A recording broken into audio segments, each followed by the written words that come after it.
दोस्तों 2 जुलाई मंगलवारी महायोगिनी एकादशी के दिन जरूर करें दीपक और लौंग का ये महा उपाय। 3 दिन में ही मिलेगी सभी कष्टों और संकटों से मुक्ति, हर मनोकामना होगी पूर्ण। राधे राधे दोस्तों, कैसे हैं आप सब। दोस्तों आषाढ़ मास की कृष्ण पक्ष की एकादशी को धर्मशास्त्रों में योगिनी एकादशी कहा गया है। वैदिक पंचांग के अनुसार इस बार यह एकादशी तिथि 1 जुलाई की सुबह 10:26 पर शुरू होकर 2 जुलाई की सुबह 8:34 पर समाप्त होगी।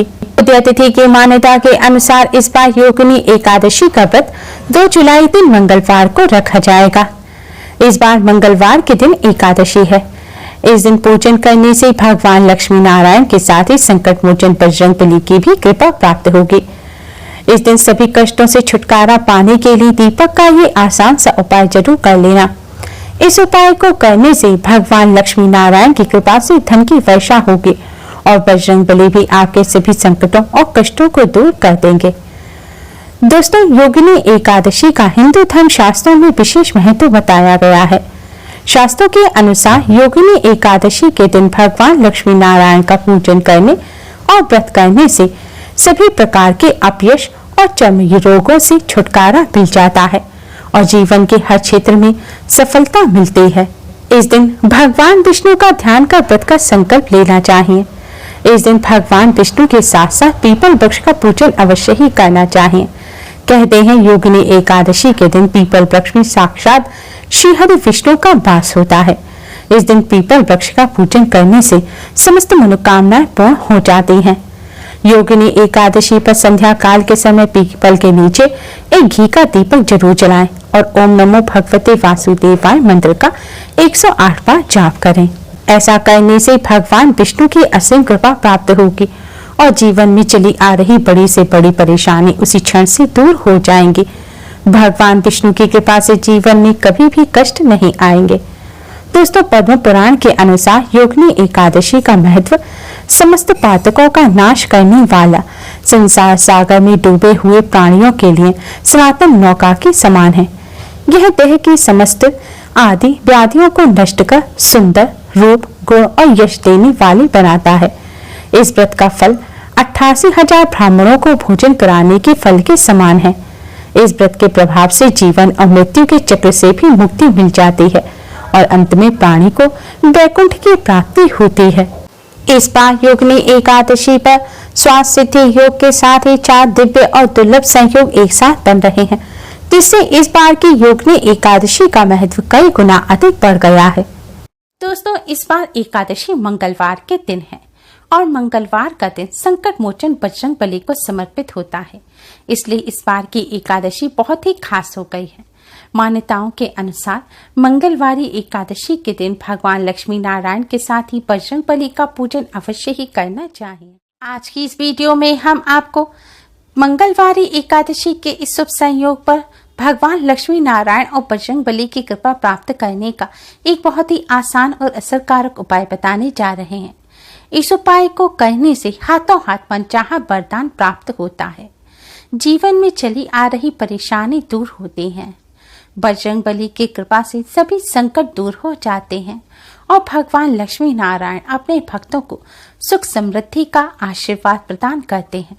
दोस्तों वीडियो में आगे बढ़ने से पहले वीडियो को लाइक कर अपने फ्रेंड्स के साथ शेयर जरूर करें और हमारे चैनल को अगर आपने अभी तक सब्सक्राइब नहीं किया है तो जल्दी से चैनल को सब्सक्राइब कर बेल आइकन को भी जरूर दबाएं। तो आइए दोस्तों जानते हैं इस उपाय के बारे में। दोस्तों यह उपाय आपको आज रात के समय करना है। इस उपाय को आप संध्या काल से रात्रि में किसी भी समय कर सकते हैं, क्योंकि एकादशी पर रात्रि जागरण का विशेष महत्व होता है और बजरंगबली का पूजन भी मंगलवार के दिन रात्रि में करने से बजरंगबली अति शीघ्र ही प्रसन्न हो जाते हैं।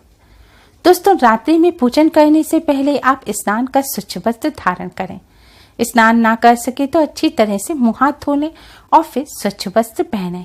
ध्यान रखें नीले या काले या फिर कत्थई रंग के ब्राउन कलर के वस्त्र पहनकर आप यह उपाय ना करें। हो सके तो लाल या पीले रंग के वस्त्र पहने। अब आप अपने मंदिर के सामने आसन बिछाकर बैठ जाएं। सबसे पहले आप एक शुद्ध घी का दिया जलाएं। आप इस उपाय को अगर संध्या काल के समय कर रहे हैं तो आपको उपाय के लिए अलग से दिया जलाने की आवश्यकता नहीं है। संध्या काल के समय पूजन के दौरान आप जो दिया जलाते हैं उसी दिए को जलाकर आप इस उपाय को कर सकते हैं। शुद्ध घी ना हो तो जिस भी घी का आप दिया जलाते हैं आप वह एक दिया जला लें। पहले एक दिया बना लें और दिए को आप किसी प्लेट या कटोरी में रखें या फिर किसी कपड़े को बिछाकर उसके ऊपर दिया रखें। दोस्तों ध्यान रखें, जमीन पर रखा हुआ दिया अपूर्ण होता है, इसलिए दिए को आप किसी बर्तन में रखें। वैसे तो दिए के नीचे चावल रखे जाते हैं, लेकिन एकादशी के दिन चावलों का प्रयोग वर्जित होता है। चावलों को आज के दिन मांस की श्रेणी में गिना जाता है, इसलिए आज के दिन चावलों का पूजा में भी इस्तेमाल ना करें और ना ही चावलों का सेवन करें। दिया जलाने के पश्चात सबसे पहले आप भगवान श्री गणेश जी को प्रणाम करें, भगवान लक्ष्मी नारायण और बजरंगबली को प्रणाम करें। अब आप भगवान लक्ष्मी नारायण को हल्दी कुमकुम से तिलक करें और फिर आप भगवान जी को किसी फल मिष्ठान का भोग लगाएं। आज के दिन आप भगवान जी के भोग में तुलसी का पत्ता अवश्य ही रखें। ध्यान रखें, आज के दिन तुलसी का पत्ता तोड़ा नहीं जाता, इसलिए पहले से जो भोग में लगाया हुआ तुलसी का पत्ता हो उसे पानी से धोकर आप वापस भोग में रख सकते हैं। भोग लगाने के पश्चात दोस्तों अब आप एक साबुत फूल वाली लौंग लें और इस लौंग को अपने माथे से लगाएं। इसके बाद आप इस लौंग को ओम नमो भगवते वासुदेवाय मंत्र का जाप करते हुए दीपक में डाल दें। दीपक में लौंग डालने के पश्चात आप भगवान लक्ष्मी नारायण और बजरंगबली को प्रणाम करें और अपने कष्टों को दूर करने की प्रार्थना करें। दोस्तों अब आप भगवान श्री हरि विष्णु जी के द्वादश मंत्र ओम नमो भगवते वासुदेवाय का 108 बार जाप करें। आज के दिन ओम नमो भगवते वासुदेवाय मंत्र का अधिक से अधिक जाप करना चाहिए। ऐसा करने से भगवान लक्ष्मी नारायण अति शीघ्र ही प्रसन्न हो जाते हैं। अगर तुलसी की माला हो तो इस मंत्र का आप तुलसी की माला पर जाप करें। दोस्तों मंत्र का जाप करने के पश्चात अब आप बजरंगबली को प्रणाम करें और फिर एक बार हनुमान चालीसा का पाठ करें। हनुमान चालीसा का पाठ करने के पश्चात दोस्तों अब आप इस दीपक को हाथ में लें। आपने प्लेट में दीपक रखा है तो उस प्लेट को उठा लें और अब इस दीपक से भगवान लक्ष्मी नारायण की आरती उतारें और फिर आप बजरंगबली की आरती उतारें।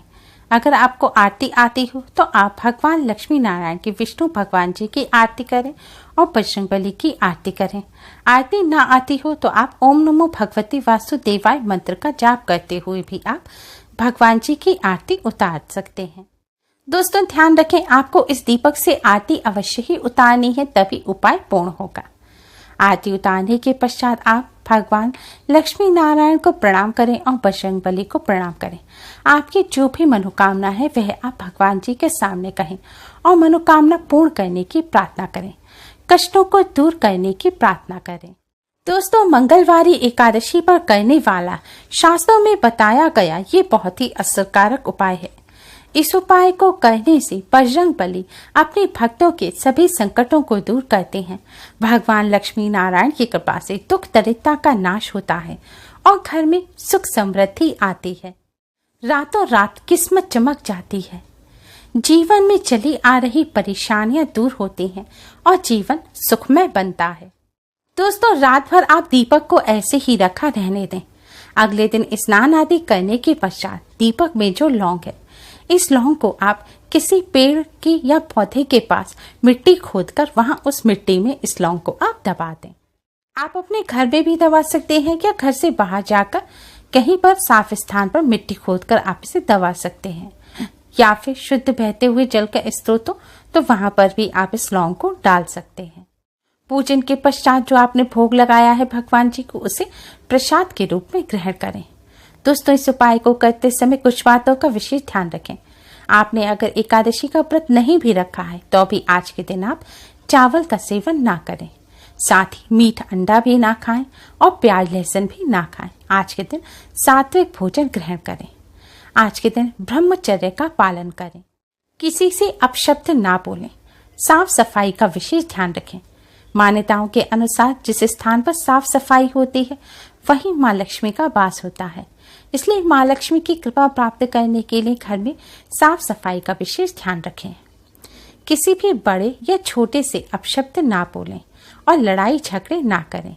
आज के दिन अधिक से अधिक ओम नमो भगवते वासुदेवाय मंत्र का आप मन ही मन जाप करते रहें। आज के दिन अगर कोई भी आपके द्वार पर आए, जरूरतमंद व्यक्ति द्वार पर आए, तो उसे खाली हाथ ना लौटाएं। एकादशी के दिन दान देना बहुत ही शुभ माना जाता है। आज के दिन पीले रंग की वस्तुओं का दान करना बहुत ही शुभ होता है। साथ ही एकादशी व्रत की कथा का श्रवण अवश्य ही करें। एकादशी व्रत की कथा की वीडियो आपको हमारे चैनल पर एकादशी के दिन सुबह को ही मिल जाएगी। दोस्तों, कोई भी उपाय हो वह पूर्ण श्रद्धा और विश्वास के साथ किया जाए, तभी उसका शुभ फल प्राप्त होता है। इसलिए आप उपाय करते समय मन में कोई भी शंका ना लाएं और पूर्ण श्रद्धा के साथ इस उपाय को करें। इससे आपको जल्द ही शुभ फल प्राप्त होंगे।